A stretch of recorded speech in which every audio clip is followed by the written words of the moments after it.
우리가 읽은 본문은 크게 세 지파가 땅을 기업으로 분배받았습니다. 아셀 지파와 납달리 지파 그리고 단 지파가 땅을 기업으로 분배받았습니다. 아셀 지파가 남은 7지파 중에서 5번째로 기업 분배를 받습니다. 아셀 지파는 레아의 여종 빌하의 둘째 아들의 후손으로 악곱 평야를 중심으로 모두 22개의 성읍과 마을들을 분배받았습니다. 아셀 지파가 분배받은 기업의 대부분은 스불론 지파와 납달리 지파의 서쪽에 있는 평야 지대에 속해 있으며 지중해 연안의 페니키아 항구인 두로와 시돈까지 뻗어 있습니다. 해안 지역에 위치한 도시는 활발한 무역으로 인해 경제적으로 풍족합니다. 창세기 49장 20절에 나타난 야곱의 예언대로 왕의 수라를 차릴 정도로 기름진 것이 나오는 땅을 분배받았습니다. 하지만 해안 지역은 양면성을 가지고 있습니다. 차지하기 어려울 뿐만 아니라 지키는 것도 쉽지 않은 일입니다. 해상무역을 통해 풍요와 풍족한 삶을 누릴 수 있는 곳이었지만 지리적으로는 해안 지역에 있었으므로 바다를 통해 쳐들어오는 적들을 막아야 하는 역할도 감당해야 했기 때문입니다. 하지만 아셀 지파는 애석하게도 가나안 원주민들을 완전히 쫓아내지 못해서 그 땅의 주민 가나안 족속 가운데 거주하는 상태로 머물게 됩니다. 사사기 1장 31절 32절에서 이렇게 말합니다. 아셀이 악고 주민과 시돈 주민과 알랍과 악십과 헬바와 아빅과 르곱 주민을 쫓아내지 못하고 아셀 족속이 그 땅의 주민 가나안 족속 가운데 거주하였으니 이는 그들을 쫓아내지 못함이었더라. 아셀 지파가 분배받은 기업들을 살펴보다 보면 29절에만 유독 그 두로에만 견고한 성읍이라는 표현을 사용한 것을 볼 수 있습니다. 두로는 바위라는 뜻으로 이미 가나안 정복 당시 견고한 도시국가 형태를 갖추고 있었습니다. 견고한 성읍 두로를 뚫어내야 아셀 지파가 그 땅을 차지하게 되는 것입니다. 어려운 일일수록 힘들게 이루고 잘 지키면 큰 풍요를 얻게 되는 경우가 많습니다. 쉽게 이룬 일은 유익이 크지 않고 어렵다고 쉽게 포기하면 아무것도 얻을 수 없습니다.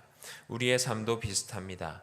하나님의 계획 가운데 있는 일이 때로 어렵고 단단한 바위처럼 보일지라도 믿음으로 성취하고 잘 지켰을 때 누릴 수 있다는 은혜 또한 크다는 사실을 기억해야 합니다. 만만치 않은 문제가 앞을 가로막고 있다 하더라도 하나님을 신뢰하고 담대히 나아갈 때 그 큰 은혜를 누리게 된다는 것을 아셀 지파를 통해 확인할 수 있습니다. 이제 남은 7지파 중에서 6번째로 납달리 지파에게 19개의 성읍들과 마을들이 기업으로 분배됩니다. 납달리는 라헬의 여종 빌하의 막내 아들입니다. 땅을 기업으로 분배받는 과정에서 일반적으로 형이 먼저 땅을 기업으로 분배받지만 이 경우는 조금 다릅니다. 레아의 막내 아들 스불론의 자손이 형 이사갈의 자손보다 먼저 기업 분배를 받은 것과 마찬가지로 납달리 지파 역시 형의 자손인 단 지파보다 먼저 기업 분배를 받게 됩니다. 납달리 지파가 기업으로 분배받은 지역은 매력적이고 숲이 무성한 산과 비옥한 땅들이었습니다. 신명기 33장 23절에 나타난 모세의 예언이 성취되었습니다. 은혜가 족하고 여호와의 복이 가득한 납달리여 너는 서방과 남방을 얻을지로다.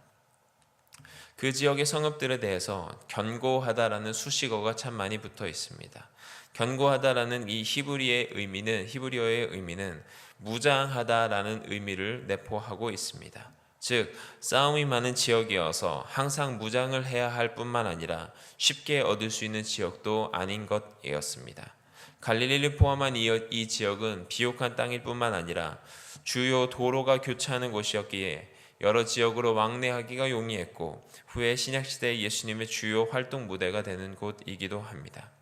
이렇게 사람들에게 인기가 없는 것을 쉽게 얻을 수 있지만 많은 사람들이 원하는 것, 경쟁이 치열한 것은 차지하고 지키기가 매우 어렵습니다. 그러한 것들을 얻기 위해서는 크고 견고한 믿음도 필요합니다. 하지만 좋은 것이라고 해서 무조건 욕심을 내고 수단과 방법을 가리지 않고 얻는 것은 성도의 올바른 자세도 아닙니다. 하나님의 뜻 안에서 약속된 것에 대해 믿음으로 더 크고 좋은 것을 바라고 구하는 자세가 필요할 뿐입니다. 하지만 납달리 지파 또한 가나안 원주민을 완전히 쫓아내는 데 성공하지 못합니다. 사사기 1장 33절 납달리는 벳세메스 주민과 베다난 주민을 쫓아내지 못하고 그 땅의 주민 가나안 족속 가운데 거주하였으나 벳세메스와 베다난 주민들이 그들에게 노역을 하였더라. 남은 일곱 지파 중에서 이제 단 지파가 마지막으로 기업 분배를 받습니다. 단 지파는 라헬의 여종 빌하의 첫째 아들의 자손들의 후손입니다. 지중해 해안 지역에 있는 성읍과 마을들을 기업으로 분배받지만 위치나 넓이로 볼 때 단 지파에게 주어진 기업은 가장 보잘것없는 땅이었습니다. 사실 단 지파가 분배받은 땅에는 강한 아모리 족속과 블레셋 족속이 거주하고 있었기 때문에 정착하는 데 많은 어려움이 있었습니다. 그런데 단 지파는 47절에 나타난 대로 레셈으로 올라가 그곳을 점령하고 그곳 이름을 단으로 바꿉니다. 이 이야기는 사사기 18장에도 소개되고 있습니다. 이것을 창세기 49장 17절에 나타나는 야곱의 예언이라 할 수 있습니다. 단은 길의 뱀이요 첩경의 독사로다. 또한 신명기 33장 22절에 나타난 모세의 예언과도 부합합니다. 단은 바산에서 뛰어나오는 사자의 새끼니라. 이 레셈이란 단어의 뜻은 요새지 보석이란 뜻으로 단지파에게는 매우 소중한 땅이 되었음을 알 수 있습니다. 그러나 안타깝게도 단지파는 원주민들 중 일부인 아모리 족속을 쫓아내는 데 성공하지 못합니다. 사사기 1장 34절 아모리 족속이 단 자손을 산지로 몰아놓고 골짜기에 내려오기를 용납하지 아니하였습니다.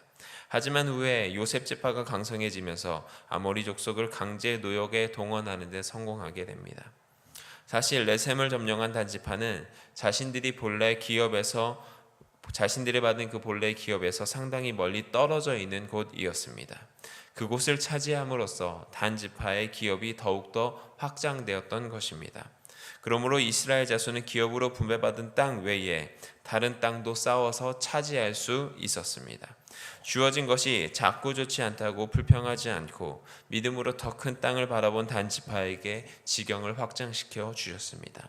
만약 단지파가 기업으로 분배받는 땅을 다른 지파와 비교했다면 아마 성경의 창세기에 나타난 가인과 되었을지도 모르겠습니다. 악한 마음을 품고 악한 행동을 했던 가인에게는 땅에서 피를 호소하는 소리만이 들렸을 뿐이었습니다. 자신을 다른 사람과 비교하면서 불평만 하고 있었다면 더 큰 땅을 차지할 수 없었을 것입니다. 오히려 단지파처럼 만족스러운 현실을 뛰어넘어 지경을 넓혀주시는 하나님을 바라보는 것이 필요합니다. 이제 각 지파에게 땅을 기업으로 분배하는 일을 마치고 한 사람을 주목합니다. 바로 여호수아입니다. 49절에서처럼 이스라엘 자손들이 눈의 아들 여호수아에게 유산을 주었습니다.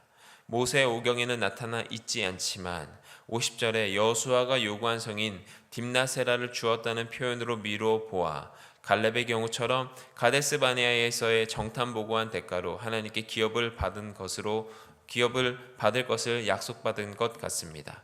딥나세라는 열매가 많은 곳이라는 뜻으로 여호수아 사후에 그의 장지가 된 곳이기도 합니다. 여호수아는 성이 없던 딥나세라에 성을 쌓고 살았습니다. 마지막에 여호수아가 기업을 분배받았다는 사실은 매우 의미 있는 일입니다. 여호수아가 진정으로 백성들만을 위한 지도자였음을 보여주는 대목이기도 합니다. 자신의 사리사욕을 챙기지 않고 이스라엘 백성들이 모두 기업을 받은 후에야 자신의 기업을 얻었다는 사실은 사심이 없는 지도자라는 것을 보여주기도 합니다. 특히 그가 요구한 딥나세라는 파괴되어 있는 성읍이었거나 혹은 새로 건축해야 할 성읍이라는 사실입니다. 왜냐하면 성을 사타라고 번역될 때 그 사타라고 번역된 히브리어 바나는 짓다 혹은 재건하다라는 의미를 가지고 있기 때문입니다. 가장 좋은 땅을 받는 것보다 약속의 분깃으로 다시 재건해야 할 땅을 기업으로 받은 여호수아의 모습에서 진정한 이 시대의 리더가 누구인지 생각해 보게 됩니다. 엘르아살과 여호수아와 족장들이 땅 나누는 일을 이제 모두 마쳤습니다. 막중한 작업을 무사히 마치고 그들은 얼마 지나지 않아 죽음을 맞이하게 됩니다. 여호와 앞에서 제비를 뽑아나는 유산임을 51절에서 다시금 강조하고 있는데 이것은 사람이 의미로 나눈 땅이 아닌 하나님의 전적 주권에 따라 나누어진 기업의 분깃이라는 사실을 우리는 유추할 수 있습니다. 우리의 인생에는 난관이 있고 어려운 싸움이 있습니다. 어려운 문제 앞에 믿음으로 싸울 때 큰 은혜를 누릴 수 있습니다. 성읍이 견고할수록 더 큰 믿음으로 담대히 싸워 나가야 합니다. 불평하는 것보다 주저앉는 것보다 더 중요한 것은 믿음으로 나아가 싸우는 것입니다.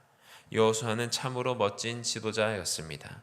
이 시대의 교회에서도 우리의 인생에서도 이런 멋진 모습들이 있었으면 좋겠습니다.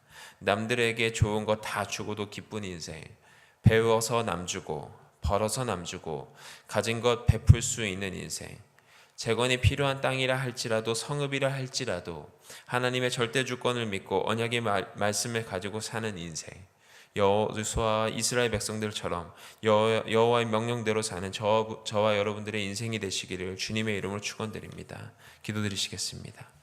주님, 이제 이스라엘 백성들이 모든 땅을 기업으로 분배받고 여호수아가 마지막에 그 땅을 차지하였습니다.